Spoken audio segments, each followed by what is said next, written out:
Pensar desde las vísceras, sí. El segundo cerebro, de ello hablaremos hoy en Eliminar la Ciencia en Movimiento. Viernes de Ciencia, Rafa. Y viernes de Mirando Músicas, un cuarto de siglo del Eurojazz, que arranca este fin de semana en el Centro Nacional de las Artes. Laura Barrera. Qué gusto estar contigo, Rafael García Villegas. También con mucho gusto saludamos, hola, a Laura Regis en la interpretación de lengua de señas mexicana. Quédense con nosotros en este viernes de muchos contenidos muy diversos, muy variados. Y además con grandes memorias, por ejemplo, esta que les compartimos a continuación en el centenario de su natalicio, un filósofo que sigue dando luz a nuestro tiempo. Luis Villoro. El 3 de noviembre de 1922, en Barcelona, España, nació un hombre cuyo conocimiento echaría grandes y profundas raíces en México. Transitó por la filosofía teórica, la política y la ética. Llevó a cabo una extensa carrera docente y fue fundador de instituciones como la Universidad Autónoma Metropolitana. Luis Villoro fue homenajeado en el Colegio Nacional. Lo hizo a lo largo de una carrera académica muy larga, ¿no? Entonces, no solamente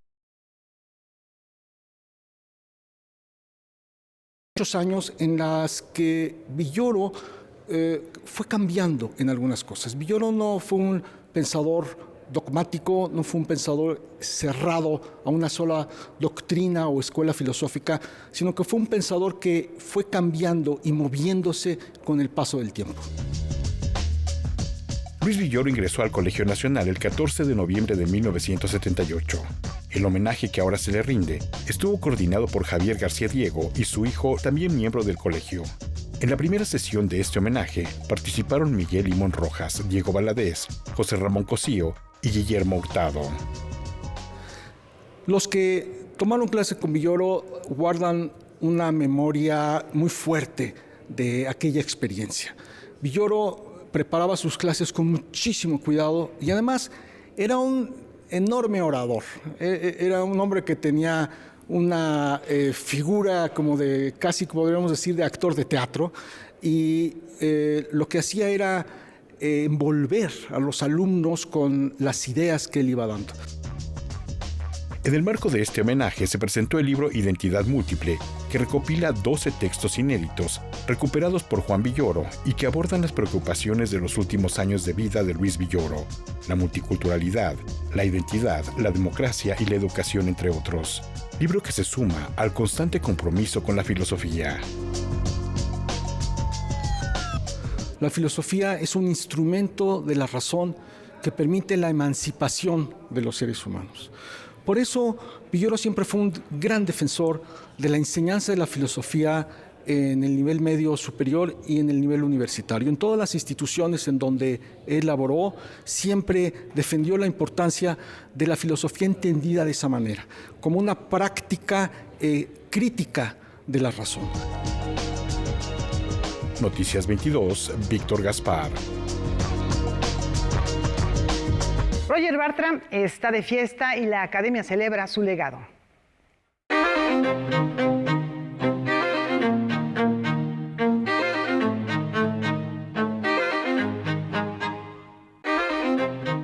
Esto de llegar a viejo con fuerza y publicando y trabajando intensamente, pues eso ya es un premio.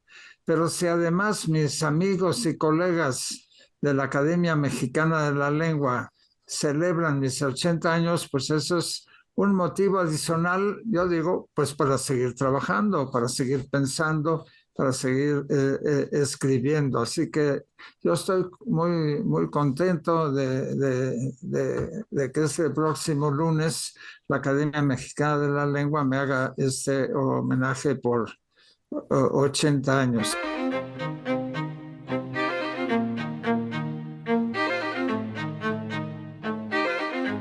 Debo admitir que cuando de vez en cuando escribo un libro político, artículos políticos generan mucha polémica, porque para empezar soy muy crítico del nacionalismo, de todo nacionalismo. Yo lo he dicho varias veces, me considero un post-mexicano, es decir, yo he ido, digamos, alejándome de la mexicanidad para abrazar causas postnacionales. No quiere decir renunciar a la pertenencia a un país, desde luego que no.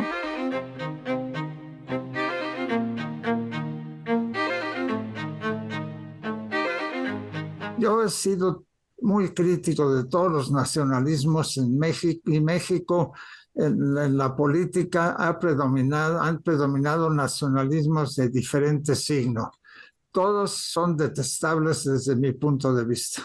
A fin de cuentas, fui durante los años 60 y 70 militante de la izquierda.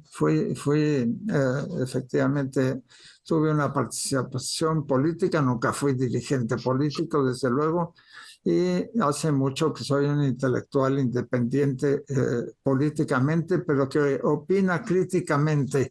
Y como casi siempre opino críticamente de los gobiernos en turno, pues todos más o menos me detestan.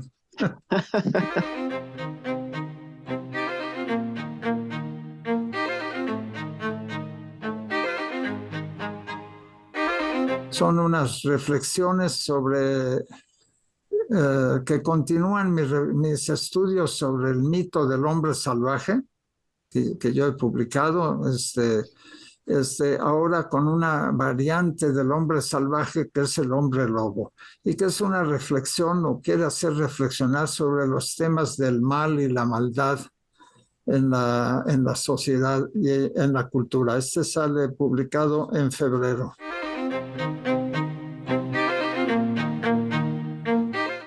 Estaremos muy pendientes de esta publicación. Un fuerte abrazo y nuestro reconocimiento al maestro Bartra, y bien merecido este homenaje. Hay que acercarnos a su obra completa.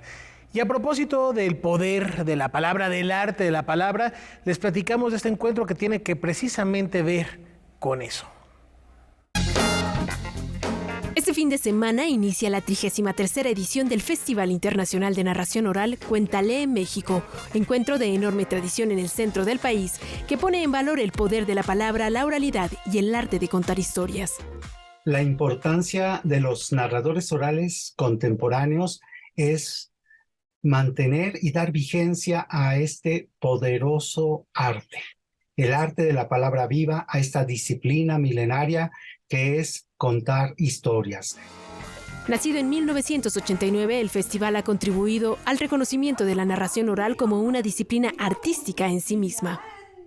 Yo creo que el reto más difícil de que este festival esté presente es cómo apelar al imaginario del ser humano en una sociedad audiovisual. Durante una semana, cuentacuentos de Argentina, Cuba, Colombia, Panamá, Francia, así como grupos locales de narradores ofrecerán al público diversas propuestas que van desde el rescate de la tradición oral hasta la divulgación de fuentes literarias de todos los tiempos.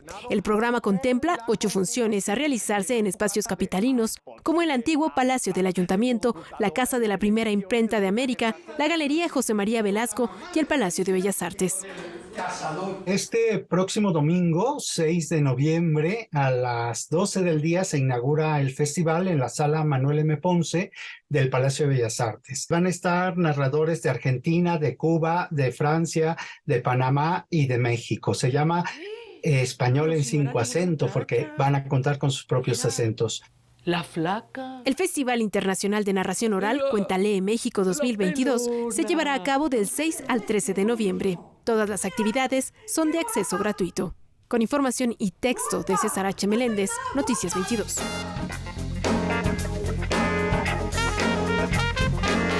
$50 años de historia escénica se materializan en el Coloso de Mármol.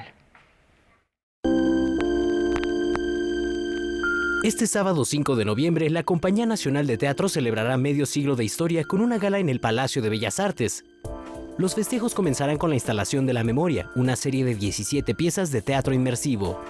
Queremos compartir con la mayoría de los que han podido trabajar con nosotros estos últimos 14 años y recordar también a todos los que nos han antecedido en esta historia de la compañía. Por los pasillos, por las escaleras, por distintos lugares, habrá actores y actrices haciendo presentaciones, performance. En punto de las 7 de la noche, Aurora Cano, titular de la agrupación, dirigirá algunas palabras y recorrerá la memoria de la Compañía Nacional de Teatro. Momentos después, se presentarán sobre el escenario 14 escenas diferentes entre sí. Son escenas de distintas obras de teatro a través de los años de la Compañía Nacional de Teatro, que los mismos actores que estamos actualmente en la compañía vamos a representar, intercalados con reconocimientos que se darán a gente que ha aportado, que ha trabajado, que ha estado con nosotros en la compañía. Las categorías en las que se entregarán reconocimientos son área técnica y de construcción escénica, diseño de escenografía e iluminación, diseño sonoro y musical. Noticias 22, Rodrigo Peredo. Muchas veces la mejor manera de conocernos es poder vernos desde afuera, como se confirma en la experiencia del embajador Luis Ortiz Monasterio. Representante diplomático de nuestro país en naciones como Irán y Colombia, profesor universitario e impulsor de la cultura y protección de los derechos humanos, Luis Ortiz Monasterio recibió un homenaje en el Palacio de Bellas Artes con motivo de su 80 aniversario y como reconocimiento a su trayectoria. Luis Ortiz Monasterio habla de su percepción sobre los desafíos en materia de derechos humanos en México. La verdad es que son mayúsculos, por eso es tan importante el mantenimiento, el fortalecimiento de las organizaciones encargadas de los derechos humanos. Fundamentalmente, yo tengo la impresión de que la CNDH tiene que recobrar su ruta hacia la verdadera defensa y prevención de los derechos humanos y sobre todo identificar y capacitar a los ciudadanos de que no hay derechos sino obligaciones. Los derechos humanos, afirma, como todo derecho, van aparejados de responsabilidades, equilibrio necesario dentro del restablecimiento de un contrato social para combatir una desigualdad de la que explica un origen particular. Yo tengo la impresión de que son muchos elementos, fundamentalmente el tema del crecimiento desigual.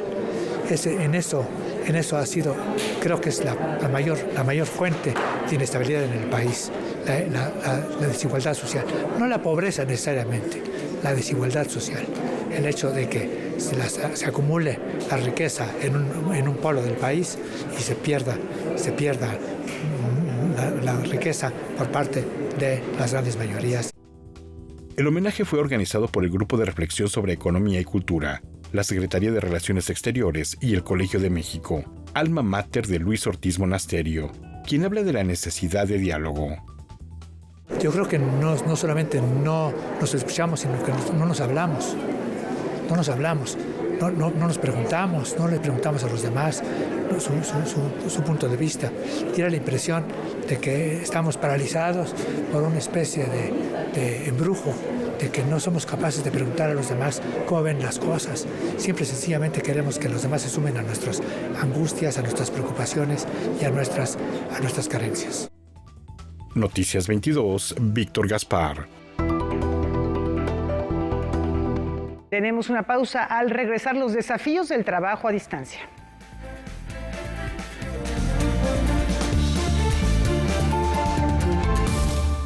Si mi abue tenía, mi mamá tiene, Juan tiene, ¿yo tendré?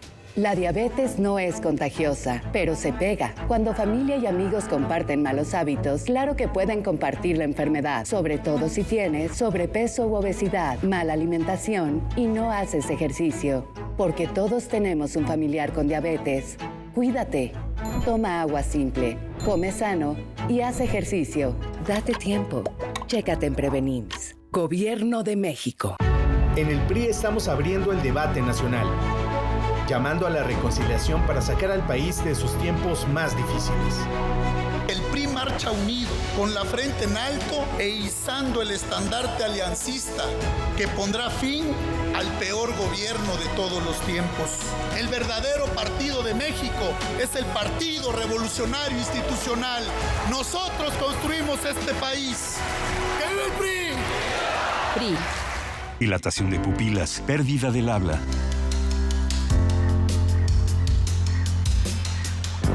Dolor de piernas, sudoración intensa. Exaltación, risa contagiosa. Así que, ¿y si hoy mejor te das una sobredosis de vida? Se siente exactamente lo mismo y no te destruye. Si necesitas ayuda, llama a la Línea de la Vida, 800-911-2000. Para vivir feliz, no necesitas meterte nada.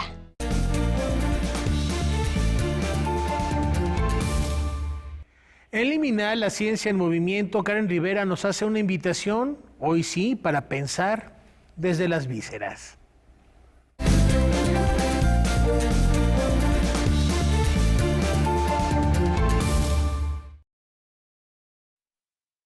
¿Qué tal? Qué gusto saludarlos en Liminal, la ciencia en movimiento. El sistema digestivo del ser humano no solo es capaz de procesar la comida, en su interior dispone de una red neuronal que controla los movimientos intestinales y se considera un segundo cerebro. Para tener una idea de lo que representa esta afirmación, el neurocientífico Diego Bojorquez plantea que el 95% de las decisiones de las personas vienen de las vísceras. De acuerdo con el especialista, dentro del intestino habitan células llamadas endocrinas, es decir, sensoriales, que funcionan como mensajeras químicas y se concentran como neuronas. Estas células reconocen un estímulo y descargan un pulso eléctrico. Es gracias a ellas que el intestino puede comunicar información directa de nutrientes al cerebro en milisegundos, así como lo hacen las células del olfato o del gusto. En septiembre de 2018, Bojorquez y su equipo de trabajo de la Universidad de Duke en Estados Unidos publicaron un artículo en la revista Science que documenta este mecanismo de comunicación intestino-cerebro. Lo más importante de su investigación radica en el descubrimiento de las células neuropod, que se ubican en el epitelio del órgano digestivo y son una especie de sensores gastrointestinales de alimentos. Resulta que a estas células les gusta el azúcar y por ello intervienen en la toma de decisiones de las personas cuando eligen sus alimentos. En otras palabras, el intestino tiene la capacidad de generar neurotransmisores como el glutamato, que es un potenciador del sabor, de forma independiente al cerebro. Son las neuropod, que habitan el órgano digestivo, las que controlan el deseo visceral y son culpables de poner en la boca de las personas el azúcar que estas células necesitan para sobrevivir. Así que la próxima vez que elijan comer un chocolate o consuman un alimento con alto nivel de azúcar, no culpen al cerebro de esta decisión, sino a sus intestinos. Hasta aquí la información. Nos vemos la próxima. Bueno, entonces sí que no nos sorprenda de repente cuando hablamos de las reacciones en el cerebro de la dopamina por comerse un chocolate, también está interviniendo ahí el cerebro del intestino para tomar esas decisiones y hacernos sentir mejor, por supuesto. Eso quiere decir que tiene una cierta autonomía el sistema entérico, el sistema digestivo, que puede, digamos, no de una manera, lo digo desde el punto de vista, digamos, metafórico, tomar su decisión de qué quiere comer o qué quiere hacer el intestino. Ahora, por otro lado, mucho se ha hablado de esto que decías tú en el pie de la nota, Rafa, de que el intestino tiene un vínculo muy importante con las emociones, y esto es cierto. Cuando tenemos alguna noticia impactante, cuando tenemos una situación complicada que resolver, inmediatamente sí sentimos, o cuando la gente se enamora, también cuando nos enamoramos, hay situaciones que a través del cerebro pues llegan al intestino, o del intestino se conectan al cerebro, de tal manera que hay muchos misterios en el intestino todavía que apenas se están resolviendo, y por ello ha habido mucha literatura que ha surgido en los últimos años para tratar de entender un poquito este órgano tan complejo y responsable de tantas funciones que tenemos. Por eso muchas veces dicen, cuando uno está enojado, no respondas con el estómago, responde con el cerebro. Por ahí va también el vínculo. En fin, hay que tener cuidado y averiguar de dónde viene el verdadero pensamiento que estamos teniendo cuando estamos enamorados, cuando estamos enojados, cuando estamos en cualquier situación de peligro inclusive. Sí, no hay que responder a la primera instancia que está ahí y que nos indica hacer algo, sino pues tomarlo con un poquito de calma y pues a lo mejor algún antiirritante para el estómago, ¿no? O si te ofrecen un chocolate, pues no negarse al mismo, ¿no? No, ya lo decía Oscar Wilde, quien se niega a una tentación es porque no la merecía. Entonces, ahí está también para guiarnos este órgano, por algo lo tenemos. Y bueno, vamos a otros asuntos. Un celular, la imaginación, son herramientas de una nueva generación de cineastas. Vean esto. Ya comenzaron las actividades del Festival Smart Films 2022, encuentro que año con año reúne lo mejor del cine hecho con celulares inteligentes. Durante la quinta edición del encuentro contienden un aproximado de 400 cortometrajes en las secciones Aficionado, Spot Publicitario Suzuki, Profesionales Motorola, Filminuto Vertical dedicada al drama en 90 minutos y Reportaje con celular. El día de ayer tuvimos nuestra inauguración e iniciamos con el estreno de los cortometrajes. Hoy todo el día vamos a estar teniendo estos estrenos de cortos desde las 10 de la mañana hasta las 10 de la noche. Durante esta jornada, que durará hasta el domingo 6 de noviembre, además de la proyección de películas, se ofrecerán múltiples actividades como charlas, foros y las ya tradicionales clínicas Smart Films, donde se orienta a los jóvenes cineastas que quieren participar en próximas ediciones. El día de mañana, sábado, tenemos nuestro gran congreso Smart Films, donde tenemos invitados nacionales e internacionales que vendrán a compartir todas sus experiencias con toda nuestra comunidad. Estará con nosotros, por ejemplo, Sam Nicholson, que es el CEO de Stargate. Miguel Flatou, ganador del premio a Mejor Largometraje filmado con celular en el Cannes World Film Festival, y la ganadora del Grammy Latino, Concha Buica, son los otros dos invitados estelares que compartirán sus experiencias en el encuentro. Todas las actividades se desarrollarán en el Cinemanía de Plaza Loreto y las entradas se pueden adquirir a través del sitio oficial de Smart Films. Noticias 22, Rodrigo Peredo. Después de recorrer esta muestra, cada quien se va a ir con su Toledo. ¿Qué tal? Qué gusto saludarlos. El Museo Nacional de la Estampa nos invita a recorrer la producción gráfica que el artista Francisco Toledo realizó de 1960 a 2018 y en la que podemos contemplar su investigación y su experimentación con diversas técnicas.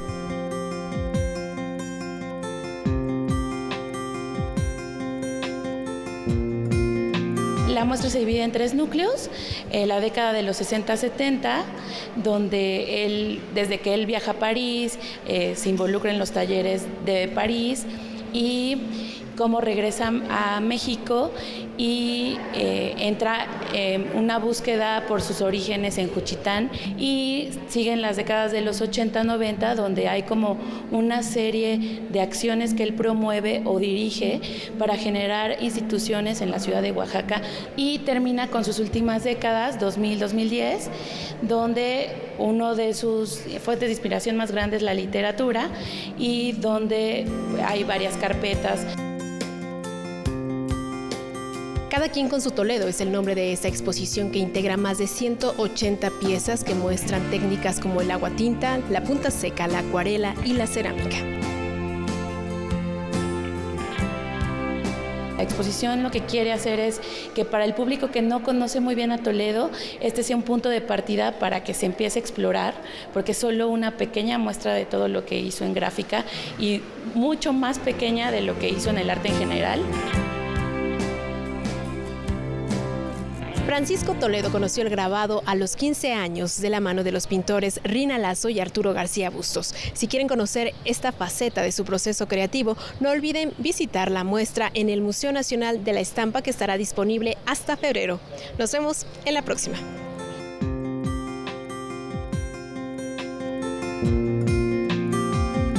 El regreso a la normalidad pospandemia pone de nuevo en la mesa de análisis las prácticas laborales. Les vamos a presentar esta primera entrega de Doble Lectura sobre trabajo a distancia y sus retos.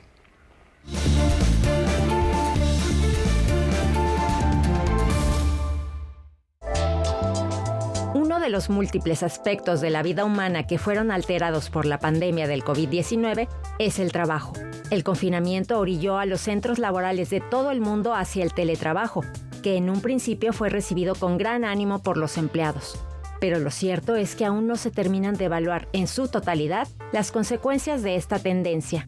Le Parisien llevó a cabo un extenso reportaje para analizar la situación de las empresas francesas que enfrentan los crecientes desafíos del trabajo a distancia. Y es que, para los directivos, esta modalidad dificulta combinar el rendimiento, la cohesión del equipo y la autonomía de los empleados. De acuerdo con la Confederación de Pequeñas y Medianas Empresas de Francia, el teletrabajo se está imponiendo, por lo que la mayoría de las empresas buscan la fórmula adecuada y se encuentran en fase experimental. Han puesto a prueba 1 o 2 días a la semana para ver cómo funciona. Lo que es un hecho es que, según cifras preliminares del Ministerio de Trabajo, en 2021 se firmaron 4.017 convenios laborales, que establecen que los empleados solicitantes pueden trabajar de forma remota hasta 4 días a la semana, mientras que en 2022 fueron 2.075 convenios. Pese a la tendencia, 2 representantes de las principales confederaciones francesas de sindicatos, entrevistados por Le Parisien, señalaron que existen varios puntos ciegos que no se han tomado en cuenta: los peligros para la salud física y mental de los empleados y la necesidad de capacitar mejor a los gerentes en el trabajo híbrido. ¿Y cuál ha sido la experiencia de los empleados que lograron ver cumplido su deseo de tener varios días de trabajo a distancia a la semana? Y desde el punto de vista de los directivos, ¿cómo les ha sentado esta modalidad? No se pierda mañana la segunda parte de este reportaje de Le Parisien para conocer los peligros del trabajo remoto. Para Noticias 22, Katia León Monterrubio. Bueno, como ya lo escuchan, la próxima semana tendremos la segunda parte de esta reflexión y que habría que analizar también las condiciones de cada uno de los países donde se aplicó el videotrabajo. Todavía hay secuelas de la pandemia, todavía hay que ver qué va a suceder con el long COVID, el largo COVID que se le conoce en la salud. También hay que ver cuáles son las secuelas que tendrá en las relaciones humanas y de manera particular en las relaciones laborales. Si bien tiene muchas ventajas trabajar a distancia o desde casa, también hay gastos que se han reducido en las empresas, pero otros que han incrementado en los hogares precisamente por el uso de electricidad y de datos. Ya está hecha la promesa, el lunes la segunda parte de este reportaje y más reflexiones a ustedes. Platíquenos a través de Twitter qué tan benéfico o qué tan negativo les parece el trabajo a distancia. Y por lo pronto nos vamos a la pausa con una recomendación. Hoy en Debate 22, Álvaro Cueva nos ha preparado una emisión especial dedicada al teatro y lo acompañan para este fin la actriz Alicia Lara y el actor, director y productor Noé Alvarado. No se lo pierdan al término de este espacio informativo. Por lo pronto, una brevísima pausa.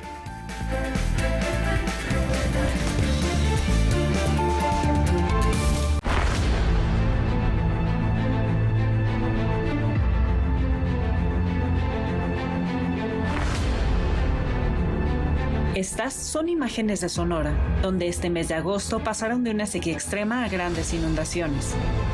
¿Pero qué provocó estas lluvias torrenciales? Tienen su origen probablemente en una anomalía, es decir, en aguas muy calientes en la región de la corriente de California, en el mar de Cortés, en las costas del Pacífico mexicano e incluso en el Golfo de México. Toda esta agua se evaporó y el viento la transportó hasta Sonora, originando lluvias monzónicas, que en esta ocasión alcanzaron, de acuerdo a Conagua, cerca de 450 milímetros en 3 días, es decir, el 90% de lo que cae en un año. Estos eventos extremos de lluvias intensas o sequías se van a presentar con más frecuencia como un resultado de ese calentamiento. Paradójicamente, este año la región norte del país fue severamente afectada por la falta de agua. En el mes de julio se declaró emergencia nacional por sequía severa en México, sobre todo en los estados del norte. El norte de México muestra tendencias de largo plazo a la baja, por ejemplo, Nuevo León, Chihuahua sobre todo, y en Sonora la situación también mostraba precipitaciones a la baja no tan marcadas como en el estado de Chihuahua, pero sí a la baja. Los eventos extremos se han incrementado también en otros lugares del mundo.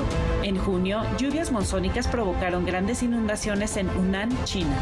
Y a principios de agosto, en el Valle de la Muerte, entre California y Nevada, Estados Unidos, llovió intensamente durante 3 horas, y el incremento del agua representó el 75% de la precipitación anual.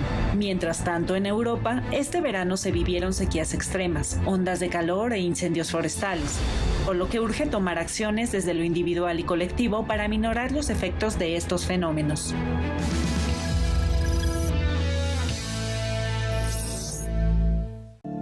Decimosegundo Festival Contra el Silencio Todas las Voces, el encuentro hispanoamericano de cine y video documental independiente. Apinán, Nosotros los Lenca. Para mí, ser jardinera es lo más precioso que yo he podido encontrar. La belleza más grande que Dios nos ha dado, las flores. CAM, liberar a una nación.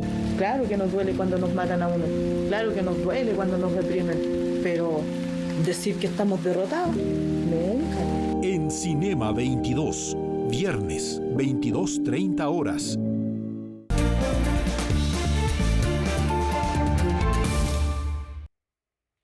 Viajamos a los Emiratos Árabes con Gaby Tlaseca. Soy Gaby Tlaseca, qué gusto saludarlos en el estudio de Noticias 22 desde acá, desde los Emiratos Árabes Unidos. Ya lo habíamos platicado, lo adelantamos. Italia es el país invitado de honor en esta Feria Internacional del Libro de Sharjah. Y bueno, trae una oferta cultural muy importante, gastronómica, cultural, de folclore y mucho más. Pero tuvimos la oportunidad de platicar con el embajador de Italia aquí en los Emiratos Árabes Unidos para hablarnos de todo esto. Y justamente de eso va la nota del día de hoy. La elección de Italia como país invitado de honor en la Feria Internacional del Libro de Sharjah este año es un reflejo del interés emiratí por la cultura italiana. De hecho, Italia cuenta con un instituto cultural italiano muy activo en Abu Dhabi, el primero en la región del Golfo. It's a great honor to be here at the Sharjah International Book Fair as the guest of honor. Italy has come here with 12 publishing houses, 17 writers, authors, 4 chefs, Michelin-starred chefs, ballet, theater, shows for children. So we want to share our diversified culture with the Emirati friends because we are convinced that through culture we can enhance dialogue and mutual understanding. Lorenzo Fanara, embajador de Italia en los Emiratos Árabes Unidos, nos afirmó en entrevista exclusiva que la cultura es el mejor ámbito para el entendimiento mutuo y la cooperación en la lucha contra el extremismo. So Italy is a cultural superpower. We want to spread the word of knowledge, passion for culture, literature, and we want to say to the world that even though we live in a digital era, books are still essential. Through books, we can train youth to go deep, discover roots, and be prepared for the future. Las relaciones culturales entre ambos países son tan productivas que Italia asegura haber exportado a los Emiratos Árabes Unidos el estilo de vida italiano, ya que en cualquier lugar de este país se pueden ver restaurantes, coches, moda, joyas y muebles italianos. 15,000 ciudadanos italianos viven hoy en los Emiratos Árabes Unidos y muchos turistas italianos visitan el país árabe cada año para disfrutar de la belleza y el estilo de vida del país. Sí, como bien lo dijo el embajador, sin duda la literatura y estos magnos eventos vinculan culturas diferentes.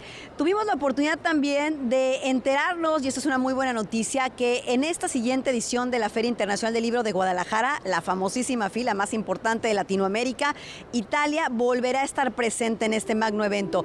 Y por cierto, traerán a 10 casas editoriales que tienen como objetivo buscar que los jóvenes sigan leyendo, una manera pues de conectarse con el mundo, con sus sueños y con mucho más. Soy Gaby Tlaseca desde los Emiratos Árabes Unidos, por supuesto en la realización Olin, buen día.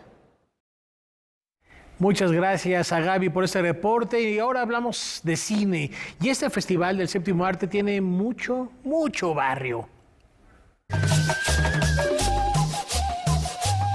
El Festival de Cine de Barrio celebra su 4ª edición, este año con Xochimilco como sede. Parece poco probable, pero en esta demarcación solo hay 2 cines comerciales. La comunidad de Xochimilco ha sido de verdad de los públicos más bonitos que hemos tenido, más participativos. Y pues hay sabemos que hay muchísima historia cultural. Una águila. Allá hay una pistola. El festival está conformado por 43 trabajos. La curaduría es clara. Buscan dar cabida a propuestas cinematográficas que reflejen el sentido de identidad y pertenencia de distintas poblaciones mexicanas. Inauguran con El Sembrador de Melissa Elizondo. Además se proyectan trabajos como Mamá de Shun Zero y La memoria se filtró por una grieta de Pablo Martínez Zárate. Son parte de un proceso de selección que me parece que es único en festivales de cine, porque no son críticos cinematográficos, realizadores, productores, programadores ya reconocidos los que eligen las películas, sino miembros de la comunidad. El 20 de noviembre a las 20 horas ofrecerán una función sorpresa de cine de terror en una chinampa. La salida será desde el embarcadero de Urrutia. chinampa que se llama Cactumaniacs. Se encuentra en el barrio de Santísima, ahí muy cerca o más bien es el centro de Xochimilco. Y por ahí podemos entrar, pues vamos a tener esta función por donde pues tal cual tenemos que pasar por los canales, ¿no?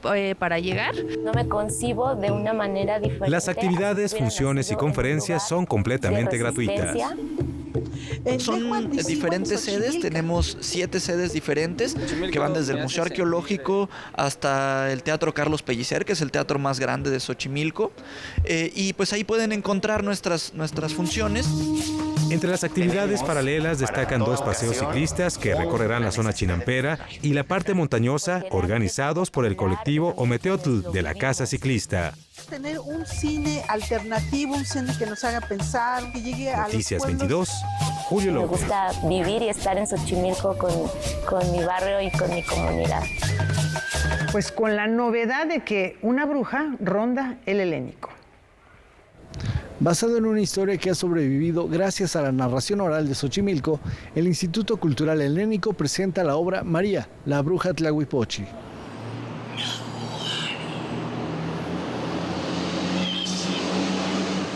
Las tlahuipochis dicen que se chupan la sangre de los bebés. Por eso es importante en esta tradición que pongan las tijeras abajo, los ajos, para protección de los pequeños. El montaje se desarrolla en la década de los 40 del siglo pasado en el sur de la Ciudad de México. Narra la historia de María, una joven que tras la muerte de sus padres decide mudarse a vivir con su tío. Muy bueno, pues dispénseme, yo solo quería ayudarla. Entonces empiezan a suceder cosas muy extrañas y ahí es cuando ella no lo sabe, pero ella tiene un estigma que es de las tlahuipochis, porque la tlahuipochi no decide, sino ya está estigmatizada. La obra tiene el propósito de enaltecer y difundir las tradiciones mexicanas. Esta obra es un espectáculo multidisciplinario, donde varios actores cantan, bailan, hay arte visual, hay compañeros que tocan la guitarra, tocan instrumentos prehispánicos para darle atmósferas precisamente a esta obra. María, la bruja Tlahuipochi, tendrá funciones de jueves a domingo hasta el 4 de diciembre. Noticias 22, Óscar Cortés. Órale pues, mija, no se tarde en regresar, ¿eh? No quiere que regrese en la noche, se apura, mija, yo voy para allá, ándele. Del continente europeo vienen desembarcando ritmos sincopados de los que nos platica Juan Arturo Brennan, porque es hora de mirar músicas.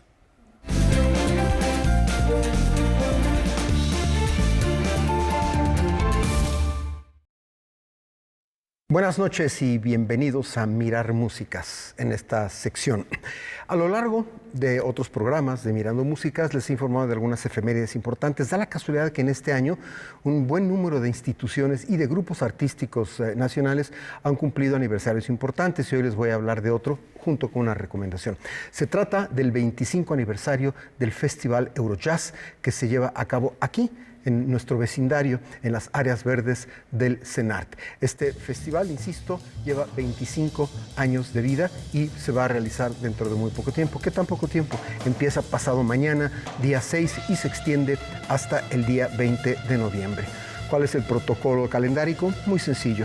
Sábados y domingos, sesiones dobles a la usanza tradicional de Eurojazz, a la 1 de la tarde y a las 5 de la tarde. Por cierto, además de estar aquí en vivo en las áreas libres, los que no puedan venir pueden verlo a través de la interfaz del CENART, interfaz.cenart.gov.mx. Además de los conciertos, que van a ser todos presenciales esta vez, habrá algunas clases magisteriales, habrá algunas charlas y se van a inaugurar 2 exposiciones de fotografía que tienen que ver precisamente con estos primeros 25 años del Festival Eurojazz.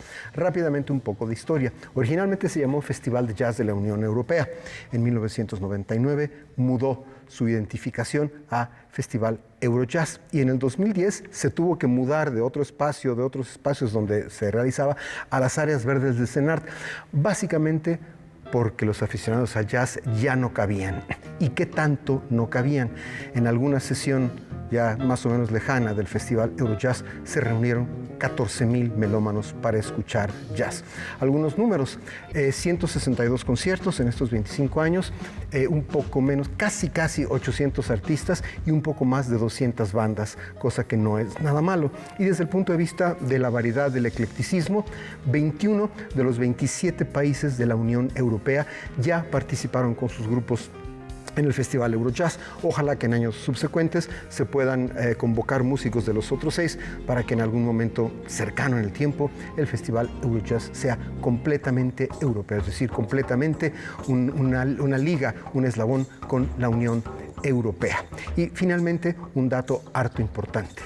Todos los eventos del Festival Eurojazz, que inicia pasado mañana en las áreas verdes del CENART, son de entrada libre, cosa que es muy importante. Así que ya lo saben, vengan al CENART a mirar y escuchar jazz, y para concelebrar con esta institución que es el CENART los 25 primeros años de vida del Festival Eurojazz.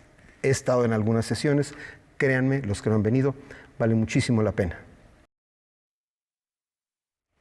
Gran recomendación para ir al Eurojazz, que efectivamente tiene una larga historia que nos ha permitido descubrir diversas vertientes del jazz, el jazz tradicional, algo más contemporáneo, experimental, y de agrupaciones que de otro modo sería muy difícil disfrutar. Ahí está la invitación a partir de mañana en el Centro Nacional de las Artes. Gracias, Juan Arturo Brennan. Vamos a una brevísima pausa y más aquí en Noticias 22.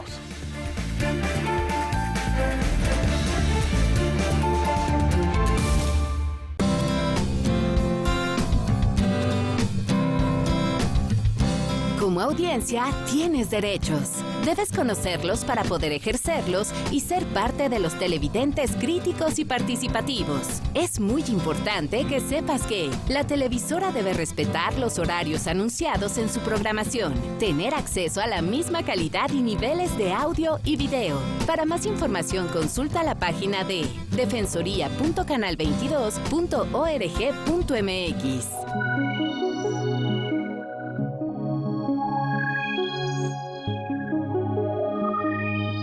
¿Hacia dónde apuntan todas nuestras acciones? Se trata de hacer florecer nuestras potencialidades. Imaginemos que este joven, que está a punto de recoger la cartera, se llama Nicómaco. ¿Qué debería hacer? ¿Quedársela o devolverla a su propietario? Pasamos a la ética del deber. Para Kant, hay que hacer las cosas porque sí, porque es nuestro deber. Filosofía moral. Esto es Filosofía. Series estelares. Nuevo episodio. Sábado, 21 horas. Conoceremos la producción artística de Siqueiros sobre Cuauhtémoc, Cristo y víctimas sociales. Vi la sombra de la cruz en la pared encalada y una emoción olvidada me devolvió a la infancia. Además, exploraremos su técnica y estética en torno al paisaje. Regalar flores sin cortarlas, vivas, es uno de los mejores dones del arte de la pintura. ¿Quién era David Alfaro Siqueiros? En Series Estelares, domingo, 21 horas. Para nosotros nuestra misión es hablar del placer como un derecho, del sexo como nuestra naturaleza y del erotismo como una aspiración. Mi primer encuentro, no sexual directo, pero sí con la sexualidad, yo que tendría como unos 10 años. Pero es conocerse mejor e ir viendo qué te gusta y qué no te gusta, ¿no? Muchos chavitos se acercan a preguntarme así de ¿cómo le hago? Y yo de, ay, man, yo no sé. O sea, que no me ves. Pedro Cominic presenta El sexo nuestro de cada día. Segunda temporada. Lunes, 0:30 horas.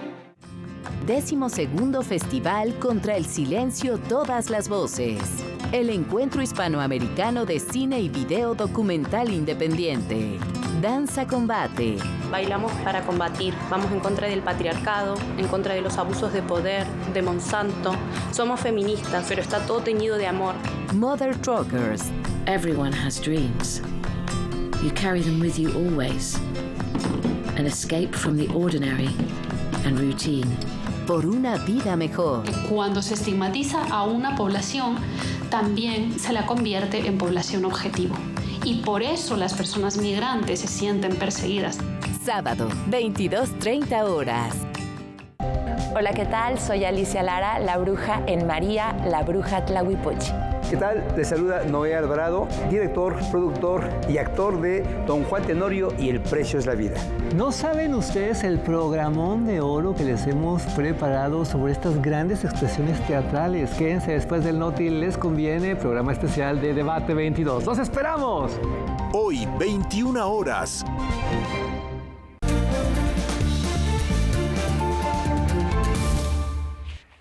La mesa está puesta para el Festín Cinematográfico de Los Cabos. Falta menos de una semana para el inicio del Festival Internacional de Cine de Los Cabos y ya se han revelado los últimos detalles de su 11ª edición. Del 9 al 13 de noviembre, la Fiesta Cinematográfica de Baja California recibirá más de 200 artistas y más de 30 largometrajes. Van a encontrar un banquete de películas que van a poder disfrutar en Cinemex Puerto Paraíso. Creo que ahora el regresar a las salas de cine, pues lo vamos a hacer con mucho entusiasmo y mucha alegría. La gran protagonista de la gala inaugural será The Whale, el más reciente largometraje de Darren Aronofsky, protagonizado por Brendan Fraser y Sadie Sink. En la competencia oficial habrá 7 producciones que dan cuenta del panorama fílmico contemporáneo de América del Norte. La sección Hair Story, dedicada a cuestionar la representación estereotípica de las mujeres, regresa este año con películas como Ella dijo de María Schrader o Sanctuary de Zachary Wigan. José Manuel Cravioto presentará su película Corazonada, primera producción original de Paramount México. El Fondo Fílmico Gabriel Figueroa, programa de fomento para las nuevas voces del séptimo arte, celebra una década de existencia y en el área de la industria se diseñó una programación con 5 proyectos de series en desarrollo, 8 proyectos de cine, además de 4 películas en postproducción. Hemos invitado a agentes de ventas, a festivales de cine internacionales, a posibles coproductores para que vengan, los conozcan y que también puedan tener mucho mayor oportunidad todos estos proyectos para salir al extranjero o para obtener apoyos. De este mismo fondo se desprende la sección Encuadres Mexicanos. Aquí veremos La caída de Lucía Puenzo, El reino de Dios de Claudia Sanluc y Mi casa está en otra parte de Carlos Hagerman y Jorge Villalobos. En 2019, para destacar el trabajo femenino en la industria cinematográfica, se otorgó el primer reconocimiento Mujeres Fantásticas a la actriz Yalitza Aparicio. En esta ocasión, el galardón se le concederá a la actriz y productora Carla Souza. El festival durante su ceremonia de clausura reconocerá la labor del actor Tenoch Huerta con el premio Sin Fronteras y proyectará Woman Talking, la más reciente película de Sarah Polley.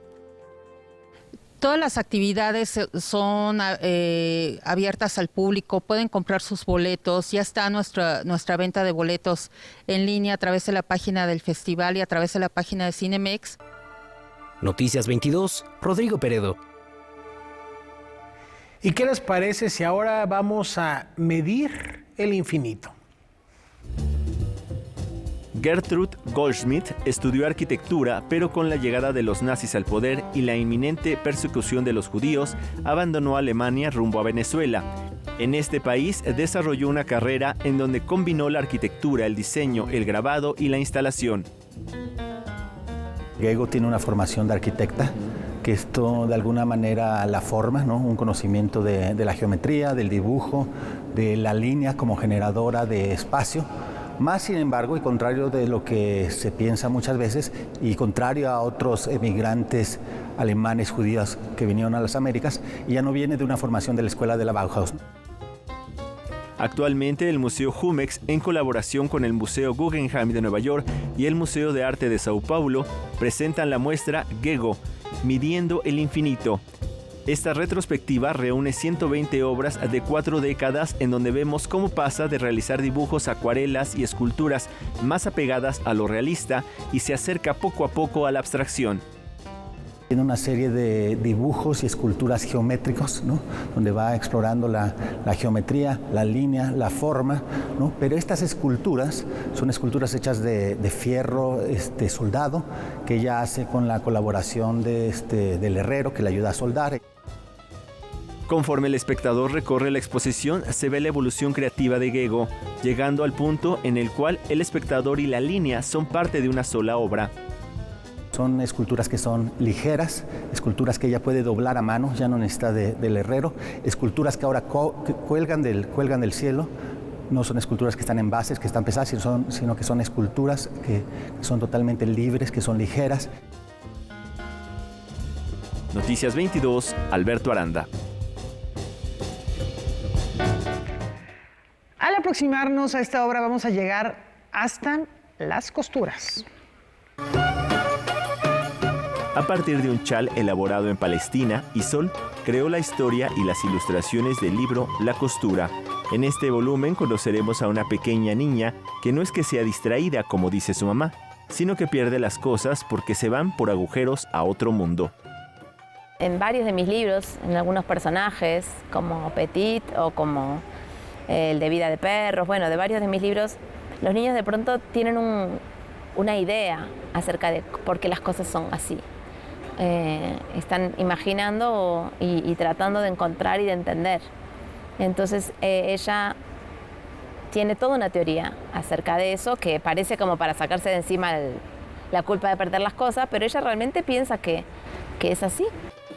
En La Costura, libro publicado por el Fondo de Cultura Económica, aparecen personajes entrañables como la abuela de esta niña, que no solo transmite las leyendas, sino que es la única que le da un valor a las palabras de los niños. Yo nunca había dibujado una abuela en mis libros y está bueno, me gustó inventarla y que ellos tienen una relación muy cercana y cómplice en un lugar, pero bueno, la abuela le hace un par de preguntas que le hacen a ella repensar un poco su teoría. Noticias 22, Alberto Aranda. Los invitamos a conocer a las mujeres que han pintado nuestra historia. En el centenario del movimiento muralista mexicano, Grecia Pérez Calderón, profesora de la Facultad de Ciencias Políticas y Sociales de la UNAM y fundadora de la plataforma Ellas Artes, ofreció la charla El regreso de las muralistas, rescates actuales de mujeres que pintaron la historia, charla que ve como una oportunidad de reivindicar a las creadoras. Una oportunidad muy grande para poder contar esa historia más diversa. Entonces, creo que punto número 1, poder promover el trabajo de mujeres que están haciendo, que ya tienen trabajo previo. ¿Qué otras artistas podemos rescatar? Entonces, en la medida en que cuando se hable de muralismo, se hable tanto de los grandes artistas que obviamente crearon obras increíbles y también de las artistas de las cuales no se menciona tanto, eso va a ser fundamental, porque así, cuando se hable de muralismo, se van a hablar tanto de los hombres muralistas como de las mujeres. Los 5 proyectos abordados en la charla son la obra colectiva de Dea López y Cassandra Sumano, El mural que debió ser, el libro y proyecto digital Rina Lazo, muralista mesoamericana, de Fátima Anzueto, el archivo Mujeres Muralistas de Scarlett Bailey y los libros Eclipse de 7 lunas de Dina Komisarenko y Aurora Reyes, Alma de montaña. Grecia Pérez Calderón habla de la representación que estas muralistas hicieron de la mujer. Vemos cómo este cambio de la representación también corresponde con el momento histórico que se está viviendo a nivel mundial y en México sobre el avance y la conquista de los derechos por parte de las mujeres. Entonces, estamos hablando de que para mediados de siglo tenemos una época donde las mujeres ya están con fuerza en el espacio público y están conquistando diferentes derechos, como el derecho al voto, por ejemplo. Pero más allá de la historia del muralismo, Grecia Pérez Calderón destaca este movimiento y su sesgo femenino como una oportunidad de repensar la manera en que se genera el papel de la mujer. Lo que es fundamental volver a subrayar y que tener muy presente es este cambio de la mujer como musa, como alegoría, este cambio como de sujeto pasivo a sujeto activo y protagonista de la historia. Creo que eso es fundamental. Entonces esa sería, yo creo, que la mayor reflexión y algo que tenemos que tener muy presente en las lecturas contemporáneas de este movimiento. La charla fue organizada por el Campus Morelos de la UNAM, la Secretaría de Cultura y el INBA y se llevó a cabo en la Tallera de Cuernavaca. Noticias 22, Víctor Gaspar. Rafa, amigos, amigas, es todo por hoy. Pero los dejamos con la cartelera cultural para que agenden su fin de semana. Muchísimas gracias.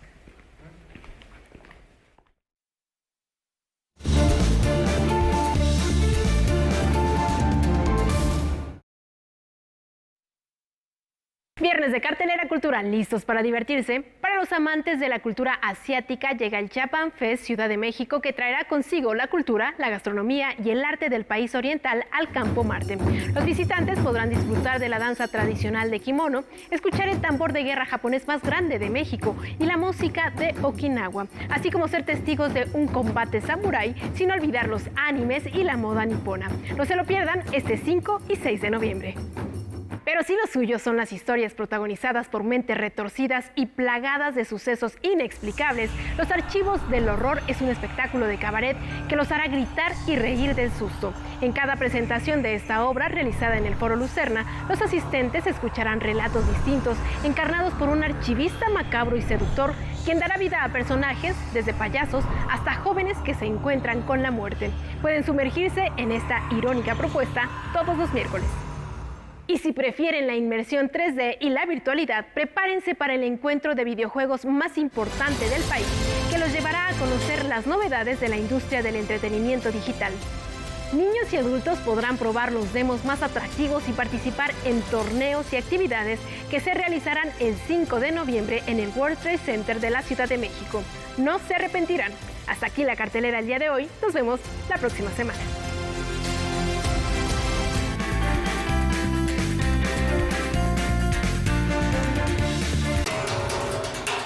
Marilyn Minter, impactante pintora estadounidense nacida en 1948.